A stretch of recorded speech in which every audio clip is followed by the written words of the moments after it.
পরিশ্রম ছাড়া এই দুনিয়াতে কোনো কিছু হয় না, কোনো কিছু পাওয়া যায় না।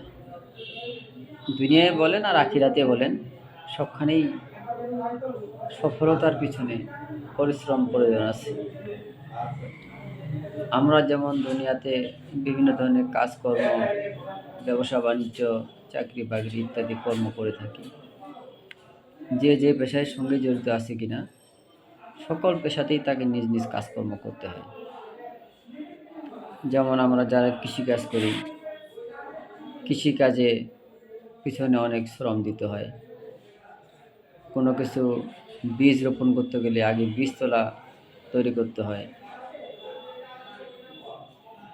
ওই বীজতলা তৈরি করার পরে সেখানে বীজ বপন করতে হয়, বীজ আবার বড় হয়, সেই বীজ তুলে আবার সেখান থেকে গাছ হয়, গাছের পরিচর্যা করতে হয়, নিড়ানি দিতে হয়, সময় মতো সার, কীটনাশক, বালাইনাশক ইত্যাদি প্রয়োগ করার পরে যখন গাছটি বড় হয়, তখন ওই গাছ থেকে আমরা ফলের আশা করি।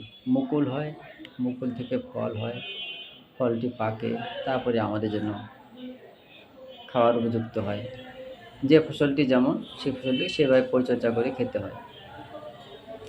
ঠিক তেমনই ধরুন আমার হাতে যে একটি কলম রয়েছে, ছোট কলম, এই কলমটি যে ব্যক্তি বা যে প্রতিষ্ঠান তৈরি করেছেন, তার এই কলমটিকে তৈরি করতে এর পিছনে আরও অনেক পরিশ্রম গেছে, অনেক পরিচর্যা করতে হয়েছে, কারখানা তৈরি করতে হয়েছে, কাঁচামাল প্রয়োগ করতে হয়েছে।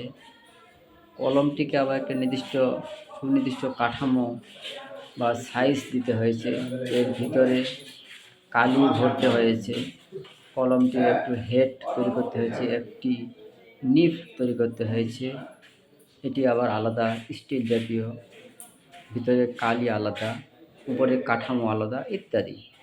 ঠিক তেমনই ধরেন আমার হাতে এই যে মোবাইল, একটি ছোট মোবাইল, এই মোবাইলটি যে কোম্পানি তৈরি করেছেন, তার পিছনেও অনেক কাহিনী, অনেক পরিশ্রম রয়েছে, এটি আমরা সবাই জানি এবং বুঝি।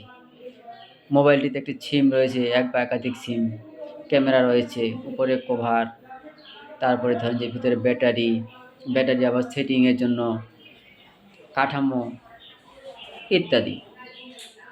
ধরেন আমার হাতে এই যে একটা টিস্যু পেপার রয়েছে, এটি তৈরি করতেও ঠিক একইভাবে বিভিন্ন ধরনের কাঁচামাল দিয়ে উৎপাদন করে এটিকে রিফাইন করে সুন্দরভাবে গুছিয়ে তৈরি করা হয়েছে। ঠিক তেমনই আপনি আমি যারা আমরা ফেসবুকে কাজ করি, তাদের পিছনে অনেক পরিশ্রম করতে হয়। পরিশ্রম ছাড়া কোনোদিন কোনো সফলতা অর্জন করা যায় না। কাজে আসুন ধৈর্য সহকারে কাজ করতে থাকি, অবশ্যই একদিন সফলতা আসবে ইনশাল্লাহ, এই আশা রাখতে পারি। আসসালামু আলাইকুম।